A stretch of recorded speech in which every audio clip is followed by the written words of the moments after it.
हाँ जी बच्चे, देखिए अब हम बात कर रहे हैं बच्चे सॉल्वेंसी रेशो की। सॉल्वेंसी रेशो मतलब इस रेशो में हम बात करेंगे बिजनेस की लॉन्ग टर्म सॉल्वेंसी की बिजनेस लॉन्ग टर्म में कितना सॉल्वेंट है, बिजनेस लॉन्ग टर्म में अपनी लायबिलिटीज को पे कर पाने में कितना कैपेबल है या नहीं है। बच्चे इस टॉपिक के अंदर हमारे पास 4 रेशो आती हैं। मैंने रेशो चैप्टर की सारे फॉर्मूलेज विद देयर नोट्स आपको एक पीडीएफ में भेज दिए थे। तो जिन स्टूडेंट्स ने बच्चे वो नोट नहीं करे हैं उनको पॉजिटिवली अपने रजिस्टर में नोट कर लें।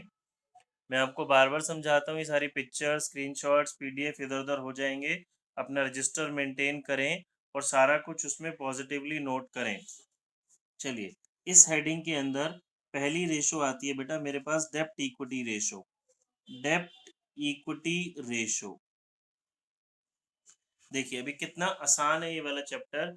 जो इसका नाम है ना वही इसका फॉर्मूला है। तो बच्चे डेप्ट इक्विटी रेशो का फॉर्मूला क्या है मेरे पास, डेप्ट अपॉन इक्विटी। ठीक है, बस अब मुझे ये समझना है कि डेप्ट और इक्विटी होता क्या है। तो जो हमने अभी करंट रेशो के भी एक दो क्वेश्चन छोड़े हैं वो इसीलिए छोड़े हैं, वहां पे ये वाली टर्म्स यूज हो रही थी। देखिए, डेप्ट का मतलब हम ऑलरेडी पढ़ चुके हैं।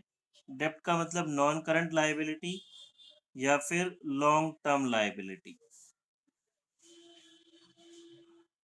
ठीक है जी, नॉन करंट लायबिलिटी या फिर लॉन्ग टर्म लायबिलिटी, जिसके हमने एग्जांपल्स देखे बच्चे, डिबेंचर, बॉन्ड्स, पब्लिक डिपॉजिट और लोन। फिर डेप्ट का एक और फॉर्मूला होता है, हमें समझ में आना चाहिए बच्चे, टोटल डेप्ट। टोटल डेप्ट का मतलब टोटल उधार। उधार दो तरह की होती है, लॉन्ग टर्म और शॉर्ट टर्म। तो ये हो गई मेरी नॉन करंट लायबिलिटी, ये हो गई मेरी करंट लायबिलिटी। अब या ये नॉन करंट लायबिलिटी और current liability, that means non current liability. अब अगर मुझे ये फाइंड आउट करना है तो टोटल डेप्ट में से करंट लायबिलिटी हम सब्ट्रैक्ट कर देंगे। तो मेरे पास नॉन करंट लायबिलिटी यानी कि क्या फाइंड आउट हो जाएगा बच्चे, डेप्ट। ठीक है, बात करते हैं इक्विटी की। ये बहुत इंपॉर्टेंट शब्द है बच्चे। जैसा कि हमें पता है एक वर्ड होता है ना, इक्विटी शेयर कैपिटल। तो ये इक्विटी का मतलब इक्विटी शेयर कैपिटल नहीं है। रजिस्टर में लिखेंगे अपने, equity is a wider term than equity share capital. बच्चे लिखेंगे एक line, equity is a wider term than equity share capital. इक्विटी का मतलब होता है बच्चों जी शेयर होल्डर का सारा पैसा। इक्विटी का मतलब होता है शेयर होल्डर का सारा पैसा। तो इक्विटी आप सभी ने लिखा, equity is a wider term than equity share capital. मतलब इक्विटी का मतलब सिर्फ इक्विटी शेयर कैपिटल से कहीं ज्यादा है। देखिए मैं आपको समझाता हूँ। ये हमने बैलेंस शीट पढ़ी थी बच्चे, ये रहा हमारा share holders fund, share holder का सारा पैसा। तो ये होता है इक्विटी। अब शेयर होल्डर का सारा पैसा क्या, ये रही तीन चीजें बच्चे, ये तो हमारे सिलेबस में नहीं है। तो शेयर कैपिटल यानी एंड रिजर्व एंड सरप्लस। और शेयर कैपिटल का मतलब क्या था, इक्विटी शेयर कैपिटल भी प्रेफरेंस शेयर कैपिटल भी। बच्चे मीनिंग समझ लेंगे क्योंकि फॉर्मूले तो बहुत बहुत सारे हैं, आप कॉन्सेप्ट समझ लेंगे तो आपको इजी रहेगा, क्रैम करना नहीं पड़ेगा। शेयर होल्डर फंड यानी कि इक्विटी यानी कि शेयर होल्डर का सारा पैसा, और शेयर होल्डर का पैसा यानी कि share capital and reserves and surplus. अब ये जो शेयर कैपिटल है इसमें बच्चे इक्विटी भी आ जाती है, प्रेफरेंस भी आ जाती है, और रिजर्व एंड सरप्लस का मतलब है सारे प्रॉफिट्स। तो सारे प्रॉफिट्स भी तो शेयर होल्डर से बिलोंग करते हैं। ठीक है, तो देखिए मैं आपको इसको लिख के दिखाता हूँ। तो इक्विटी का फॉर्मूला क्या हो गया बच्चे, equity share capital plus preference share capital plus reserves and surplus. देखिए मीनिंग समझ लीजिए, काम बहुत आसान हो जाएगा। Equity share capital plus preference share capital plus reserves and surplus. Equity share holder, preference share holder plus सारे प्रॉफिट्स। अब बच्चे एक बात समझेंगे, इसका मतलब होता है सारे प्रॉफिट, जो भी दुनिया भर के प्रॉफिट्स रिजर्व्स हैं वो शेयर होल्डर से बिलोंग करते हैं। तो जो लॉसेज होंगे वो भी तो किससे बिलोंग करेंगे, शेयर होल्डर से बिलोंग करेंगे ना। तो रिजर्व एंड सरप्लस प्लस हो रहा है तो लॉसेज माइनस होंगे। और लॉसेस क्या होते हैं बच्चे हमारे पास, फिक्टिशियस एसेट्स। तो इक्विटी यानी कि शेयर होल्डर का सारा पैसा, इसका फॉर्मूला क्या बन गया, equity share capital plus preference share capital plus reserve and surplus minus fictitious assets. Fictitious assets मतलब शेयर होल्डर का सारा, फिक्टिशियस एसेट्स मतलब बच्चे लॉसेस जो कि अभी तक हमने राइट ऑफ नहीं करे। फिर नेक्स्ट लाइन में आप फिक्टिशियस एसेट्स के एग्जांपल लिखिए। इसको पॉपुलरली याद करने के लिए मैं आपको एक वर्ड याद करा देता हूँ, PUD। P मतलब प्रीलिमिनरी एक्सपेंसेस, U मतलब अंडर राइटिंग कमीशन, D मतलब discount on issue of shares and debenture. बच्चे लिख लेंगे, preliminary expenses, preliminary expenses, under writing commission, discount on issue of, discount on issue of shares and debentures. इसमें आप एक और example लिख सकते हैं, share issue expenses, share issue expenses. ठीक है बच्चे, फिर इक्विटी का एक और नाम होता है। ये सारी चीजें आपको बहुत ध्यान से समझनी है। जैसा कि मैंने आपको अभी बैलेंस शीट में सिखाया, जब हमने थर्ड बुक की शुरुआत की थी तो बैलेंस शीट पढ़ी थी। इक्विटी का एक और नाम क्या हो गया बच्चे? Share holders fund. Share holders fund मतलब शेयर होल्डर का सारा पैसा।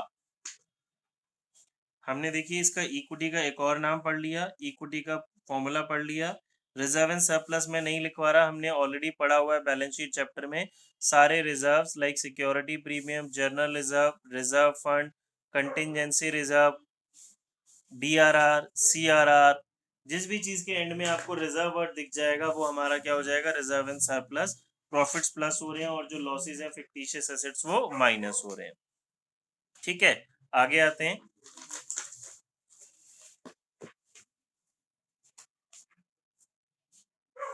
फिर इक्विटी का एक और फॉर्मूला, बेटा इसको हम, जब मैं आपसे सुनता हूँ ना क्लास में फॉर्मूले, तो उसको हम बोल देते हैं बड़ा फॉर्मूला, इसको हम बोल देते हैं इक्विटी का छोटा फॉर्मूला। इक्विटी का छोटा फॉर्मूला हो गया बच्चे मेरे पास total assets minus total liabilities. Total assets minus total liabilities. अब कुछ स्टूडेंट्स कंफ्यूज हो जाते हैं, सर टोटल एसेट्स में से टोटल लायबिलिटीज माइनस कर देंगे तो जीरो हो गया। बच्चे मैं बैलेंस शीट के टोटल की बात नहीं कर रहा कि एसेट साइड का टोटल और लायबिलिटी साइड का टोटल। मैंने बोला total assets minus total liabilities. कैसे? मैं इसकी डेरिवेशन बताऊंगा अभी आपको, पहले हम ऐसे समझते हैं। टोटल एसेट्स में हमने क्या क्या लिया था बच्चों? Non current assets plus current assets. और टोटल लायबिलिटीज में हमने क्या लिया था? Non current liabilities plus current liabilities. ठीक है, अब आप ध्यान से समझें, इक्विटी मेरे पास बचेगा। फिर भी किस स्टूडेंट को अगर नहीं आया तो देखो मैं इसकी आपको डेरिवेशन समझाता हूँ। अभी हमने बैलेंस शीट पढ़ी बच्चे, एज पर शेड्यूल 6 पार्ट 1। जब हमने कंपनीज की न्यू बैलेंस शीट पढ़ी, हम पार्टनरशिप की बात नहीं कर रहे, कंपनी की बात कर रहे हैं। तो अच्छा, मैंने बैलेंस शीट बच्चे देखो ये बना पुराने फॉर्मेट में दी क्योंकि मेरे पास उतनी स्पेस नहीं है अभी आपको समझाने के लिए। बट हम सभी को पता है बैलेंस शीट ऐसे नहीं बनती कंपनीज की, हमारी वर्टिकल फॉर्मेट में बनेगी। ठीक है, मैंने आपको समझाने के लिए भी ओल्ड फॉर्मेट में ही बना दी। तो याद करें, इस साइड का नाम था इक्विटी एंड लायबिलिटी साइड, ये साइड थी मेरी एसेट साइड। इक्विटी और लायबिलिटी साइड में हमने 4 मेजर हेड पढ़े थे, उसमें से एक हमारे सिलेबस में नहीं था। तो जो हमारे सिलेबस में था बच्चों,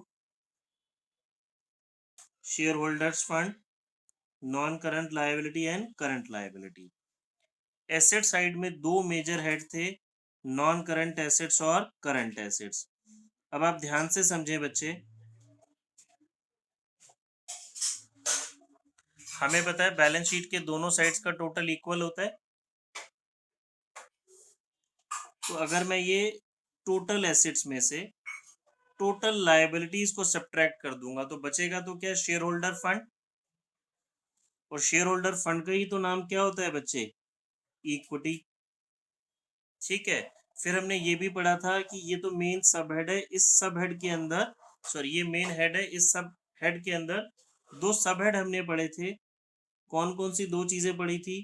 अभी बताया मैंने, share capital and reserve and surplus. और इन दोनों का टोटल ही तो इक्विटी है, इन दोनों का नाम ही शेयर होल्डर फंड है। आई होप सभी को बहुत अच्छे से समझ में आ गया होगा। ठीक है, बात समझ में आई बेटा सभी को। इक्विटी के दो फॉर्मूले पढ़े हमने, एक ये छोटा formula total assets minus total liabilities, और दूसरा equity share capital plus preference share capital जो कि इसके पार्ट है, plus reserve and surplus minus fictitious assets. Fictitious assets बच्चे लॉसेस होते हैं। ठीक है, अब एक फॉर्मूला और समझा रहा हूं जो इसमें यूज होगा, कैपिटल एम्प्लॉयड। बच्चे कैपिटल एम्प्लॉयड का मतलब है जो बिजनेस में टोटल पैसा इन्वेस्ट हुआ हुआ है। अब बच्चे पैसा दो लोगों का होता है, अपना होता है और बाहर वाले का होता है। अपना पैसा यानी कि ओनर का पैसा, उसे तो अभी हमने सीखा क्या बोल देते हैं जी, इक्विटी। और बाहर वाले के पैसे को क्या बोल देते हैं, उधार यानी कि डेब्ट। तो कैपिटल एम्प्लॉयड का ये फॉर्मूला भी बच्चे बार बार यूज होगा, आप कॉन्सेप्ट समझ लीजिए, काम मैं समझा रहा हूँ आपको बहुत इजी हो जाएगा। तो कैपिटल एम्प्लॉयड का मेरे पास एक फॉर्मूला क्या बन गया, इक्विटी प्लस डेब्ट, ओनर का पैसा प्लस बाहर वाले का पैसा, ये रहा बच्चे कैपिटल एम्प्लॉयड। देखिए share holder fund plus non current liabilities. फिर कैपिटल एम्प्लॉयड का एक और फॉर्मूला होता है, fix assets plus working capital. Fix assets plus working capital, ये बच्चे आपको फॉर्मूले समझने हैं। आप इसको घर पे ऐसे ही बैलेंस शीट बना के इसकी डेरिवेशन करना, 2 मिनट में समझ में आ जाएगा, मतलब आपको परमानेंट याद भी हो जाएगा। अभी मैं समझा तो रही हूँ। देखिए, अब इन दोनों का टोटल अगर मेरे पास कैपिटल एम्प्लॉयड है और दोनों साइड्स का टोटल मुझे पता है इक्वल होता है, तो जो बचा वो भी तो कैपिटल एम्प्लॉयड होगा। कैसे, ओनर का पैसा प्लस बाहर वाले का पैसा, ये कैपिटल एम्प्लॉयड है। तो बच्चे मेरे पास बचा क्या, मेरे पास बच गया non current assets plus current assets, और ये अपोजिट साइड है तो माइनस करंट लायबिलिटीज। तो नॉन करंट एसेट्स और इन दोनों की जगह हम क्या वर्ड लिख सकते हैं, वर्किंग कैपिटल। बच्चे स्कूल में आपको इतना डिटेल में नहीं समझाया जाएगा, तो प्लीज अभी समझ लें। फॉर्मूले रट तो कोई भी लेता है, बट समझ लेंगे तो कॉन्सेप्ट आपके लिए बहुत इजी हो जाएगा। तो कैपिटल एम्प्लॉयड का ये मेरे पास एक फॉर्मूला निकल गया, non current assets plus working capital, या फिर fix assets plus working capital, और दूसरा इक्विटी प्लस डेब्ट। ठीक है, तो अभी हमने क्या समझा उसको अगर मैं समराइज करूं दोबारा से आपके लिए, तो हमने बच्चे दो फॉर्मूले पढ़े कैपिटल एम्प्लॉयड के, एक फॉर्मूला इक्विटी प्लस डेब्ट, दूसरा formula non current assets plus working capital. फिर हमने दो फॉर्मूले पढ़े बच्चे इक्विटी के, और हम बोल रहे हैं बार बार equity is a wider term than equity share capital, मतलब शेयर होल्डर का सारा पैसा। इक्विटी का एक और नाम बच्चे क्या हो गया, शेयर होल्डर्स फंड। ठीक है जी, फिर इक्विटी का हमने एक फॉर्मूला पढ़ा, total assets minus total liabilities. फिर हमने एक बड़ा फॉर्मूला पढ़ा, equity share capital plus preference share capital plus reserves and surplus minus fictitious assets. ठीक है, चलिए बच्चे इनके क्वेश्चंस शुरू करते हैं। ज्यादा देर नहीं लूंगा, एक दो क्वेश्चन ही कराऊंगा बस आपको, अभी इजीली समझ में आ जाएंगे। देखिए क्वेश्चन नंबर 36,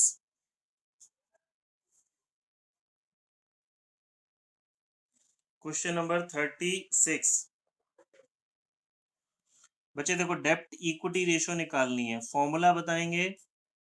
डेप्ट इक्विटी रेशियो का फॉर्मूला क्या होता है बच्चे, अभी हमने पढ़ा डेप्ट अपॉन इक्विटी। इसमें डेप्ट क्या क्या लेंगे बताएगा कोई भी, एनीवन जल्दी से। डेप्ट क्या है बेटा 36 में,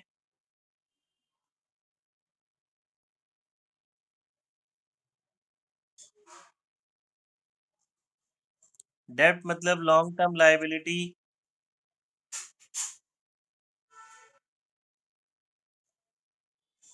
हाँ जी, इक्विटी नहीं बच्चे, इक्विटी नहीं, डेप्ट, डेप्ट पूछ रहा हूँ। डेप्ट मतलब लॉन्ग टर्म लायबिलिटी।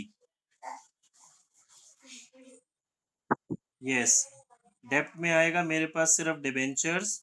इक्विटी में क्या आएगा बच्चे? Equity share capital plus general reserve plus accumulated profits. ठीक है, करेंगे बच्चे साथ।